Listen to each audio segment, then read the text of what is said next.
You ever heard someone say a vampire would be rich because of compound interest? They just dump some cash in a bank 500 years ago and be richer than Elon Musk in 2026. Yeah, no, that's a complete fallacy. It looks great on paper when you're working out the compound interest, but it completely fails when it encounters real-world risks. So today, let's unpack that. Let's talk about what would happen to your economy if part of your population was immortal. Then, let's go all the way and imagine what would happen if everyone was immortal and what that would do to your economy and your society. Welcome to another episode of Just in Time Worldbuilding with your host, Marie Mullaney.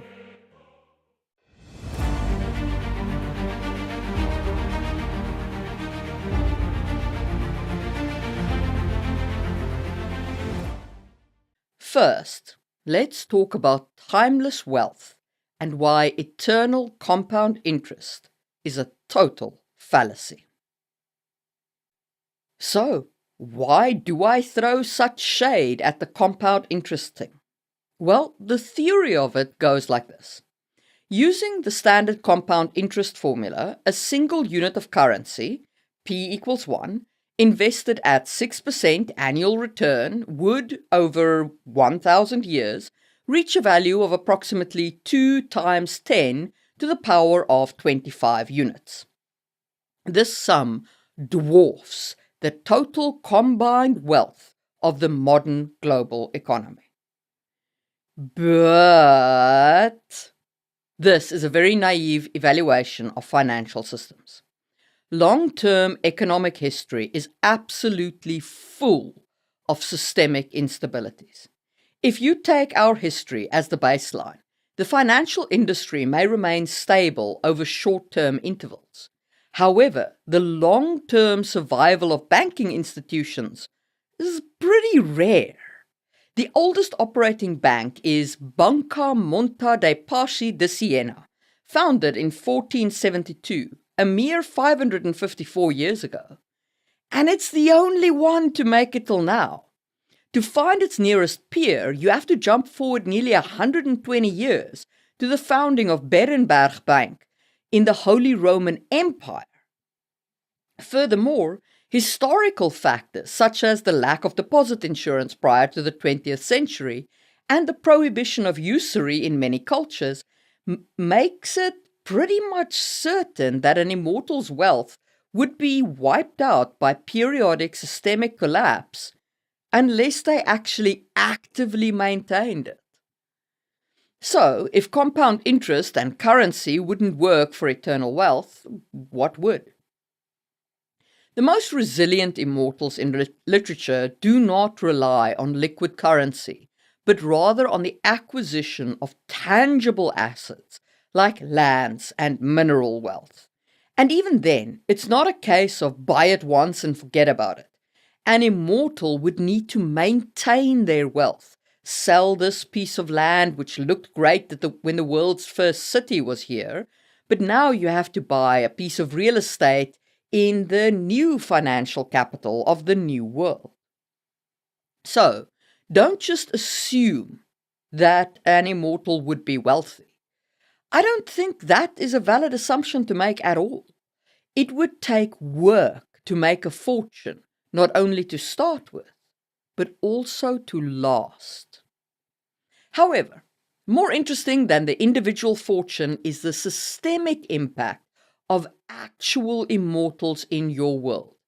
And let me tell you, there would be immense impact if we had immortals living among us right now. So, let's leave off poking fun at the compound interest rate thing and talk about mixed populations where immortals and mortals live side by side. There are two major mixed population models, and we'll talk about both of them. The first is as presented in Altered Carbon with the use of sleeves. Altered Carbon, a novel and a TV series, that really deserved more than just 2 seasons on Netflix, is set in a future where humans have achieved virtual immortality. Most people have cortical stacks in their spinal columns that store their consciousness. If their body dies, their stack can be stored indefinitely. However, while most people can afford to get re-sleeved at the end of their lives, they are unable to update their bodies and must go through the full aging process each time, which discourages most from re-sleeving more than once or twice. Thus, while people can live indefinitely in theory, most of them choose not to. Only the wealthy are able to acquire replacement bodies on a continual basis without going through the aging process. Those who have lived for multiple lifespans are called meths, a nod to the biblical figure Methuselah. And you can guess what happens here, I think. Yep, you guessed it. Wealth super concentrates in the hands of the meths. But why? Well, one of the primary reasons is labor calcification and the gerontocratic bottleneck. In a mixed population economy, disparity in experience levels between workers creates an almost insurpassable bottleneck.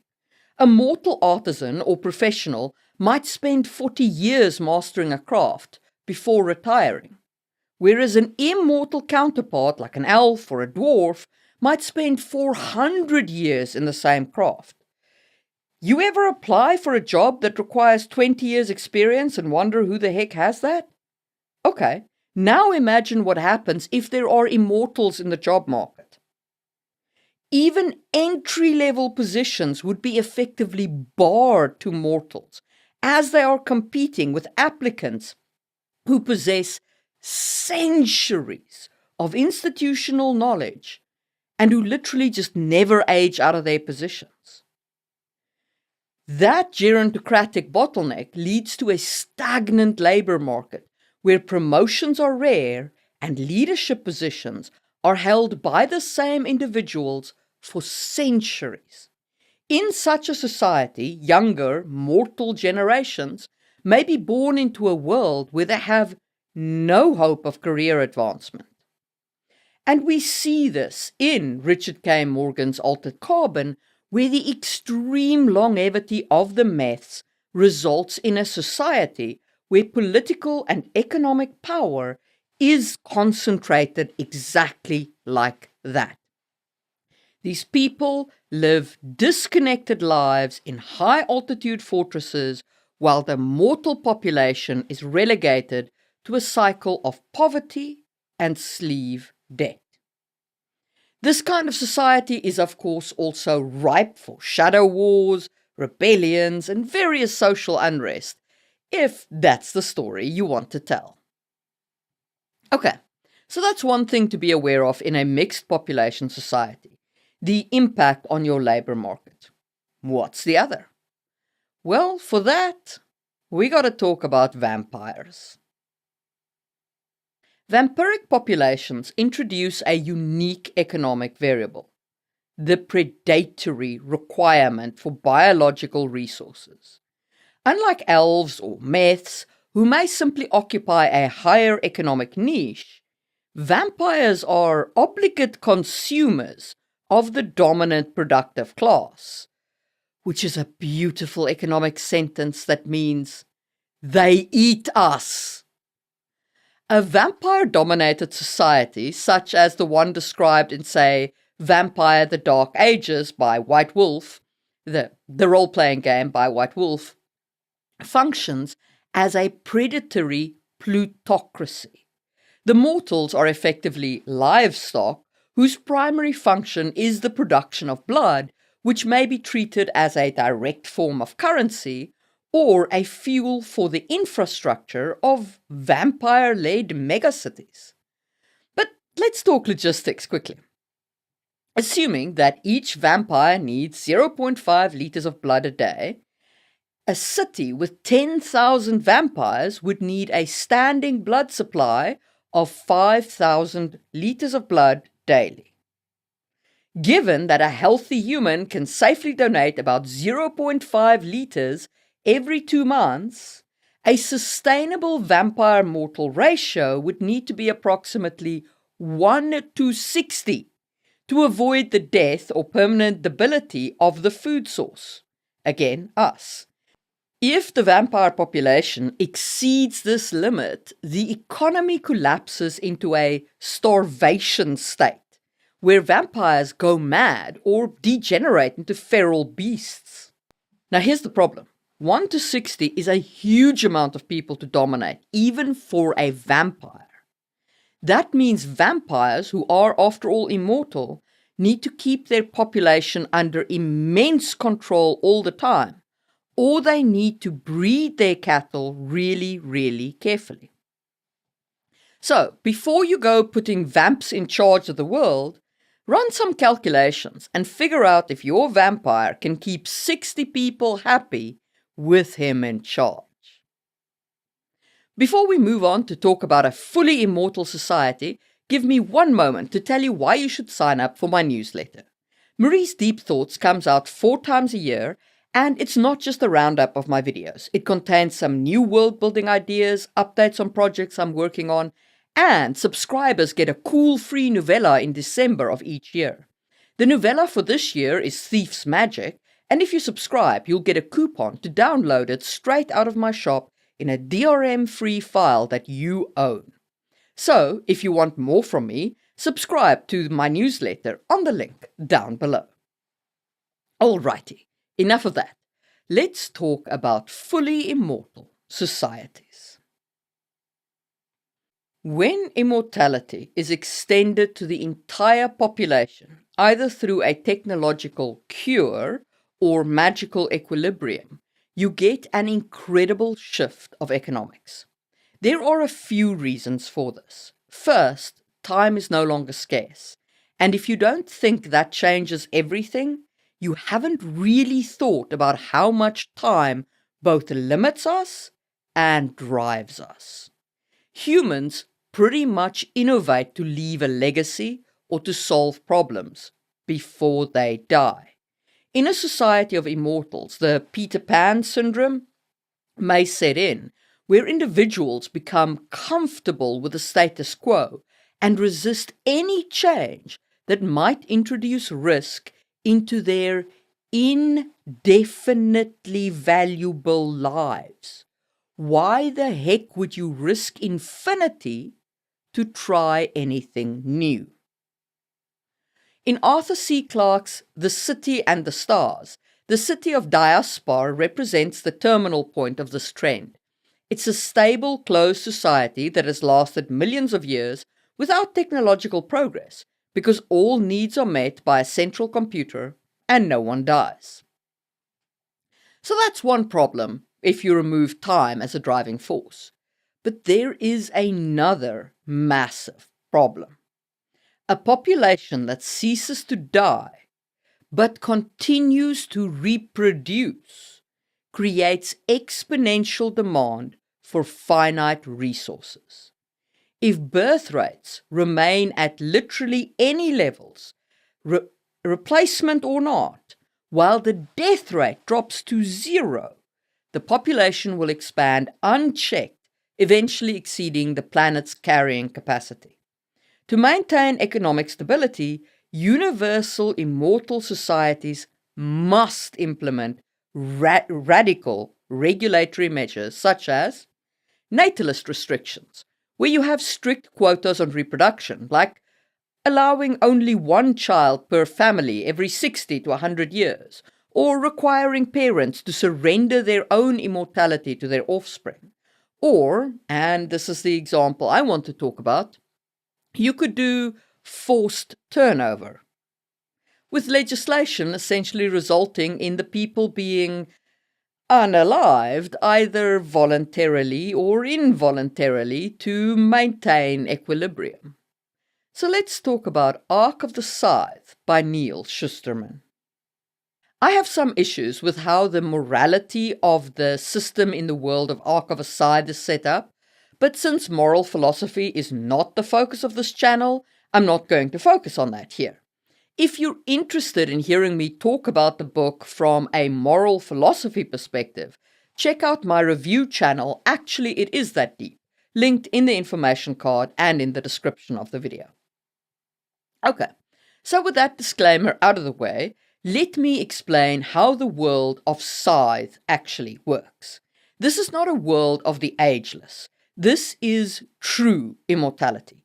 People have nanites in their blood, and they can splat, jump off high buildings, or be roadkill, run over by trains, and the revival center will bring them back.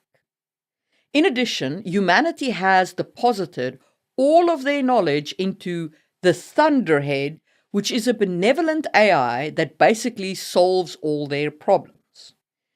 Utopia, except for the problem of the infinitely expanding population thing, because they've put no limits on reproduction. The infinitely expanding population is solved by means of the Scythes. The Scythedom is the institution that encompasses scythes around the world, and these are a group of people who serve the purpose of population control, exactly the way you're thinking right now. They choose a number of people to glean each year to fill a quota. And that means exactly what you think it means too. Now, it's clear that they try to be set up to be reasonably fair. No scythe is allowed to discriminate on the basis of gender, race, wealth, or any other metric, including prettiness, which was funny. But still, you're effectively creating a class of people whose job is sanctioned murder. The society in the world of Scythe have replaced nature with killers who have a quota of around 260 bodies a year to make. I'm going to say that again. 260. Most serial killers would be purple with jealousy at that body count. Heck, the most successful military sniper in history is Simu Haiho, aka the White Death, who was a Finnish sniper and killed more than 500 enemy soldiers during the Winter War between the Soviet Union and Finland. In a war, the most successful guy killed 500 people. And these scythes are gleaning 260 people on a quota system. And the worst part, it's not enough. Because you've taken age and everything else, but age especially, out of the equation, unless you control births, the population will expand such that the quota, well, let's just say line gonna have to go up. So if you're gonna do that, if you're going to put in place a human solution to replace the natural one, give some thought to the amount of crazy you're unleashing. In Schusterman's defense, and I did very much enjoy the book, by the way, I can highly recommend it. But in his defense, he does deal somewhat with the impact of what happens to people who glean others so much. But still, like me personally, I think there'd be some better solutions out there than gleaning. Anyway, so what's the final verdict on the ageless economy? If you're building a world with immortals, the biggest mistake you can make is assuming that time is a neutral variable. It isn't. In our world, scarcity drives value, and the ultimate scarce resource is human life. When you remove the expiration date, the entire engine of human motivation shifts. Wealth stops being about interest rates and starts being about the physical control of unchanging assets, land, gold, and the means of production. Society stops being a ladder for the young to climb and becomes a fortress for the old to defend. And progress often grinds to a halt because, frankly, when you have forever, tomorrow is a very long way away. So whether you're writing a meth in a high-altitude fortress, a vampire trying to manage their 1:60 livestock ratio, or a scythe trying to meet a quota of 260 souls a year, remember, immortality isn't necessarily a gift. It's a management problem. If you've enjoyed this video, drop an infinity symbol in the comments. And while you're down there, hit the hype or the thumbs up button, or both if you're feeling super generous. As always, a huge thank you to my channel members, especially the just-in-timers of the Stone tier, Jeff Hicks, Epic, Laura Bones79, A. Walyard, Neil Buckley, Necromancer JM, Katie Kofi Mug, and Tony Lamanna, along with the Wood and Straw tier members. Your help allows me to keep making these videos, and I am very, very grateful. If you would like to support the channel, one free way to do that is simply to watch another video. And if you enjoyed this video, you will probably enjoy my video on the emotional impact of immortality, which you can check out right now on screen. Or you can follow whatever the algorithm is recommending to you from my back catalogue.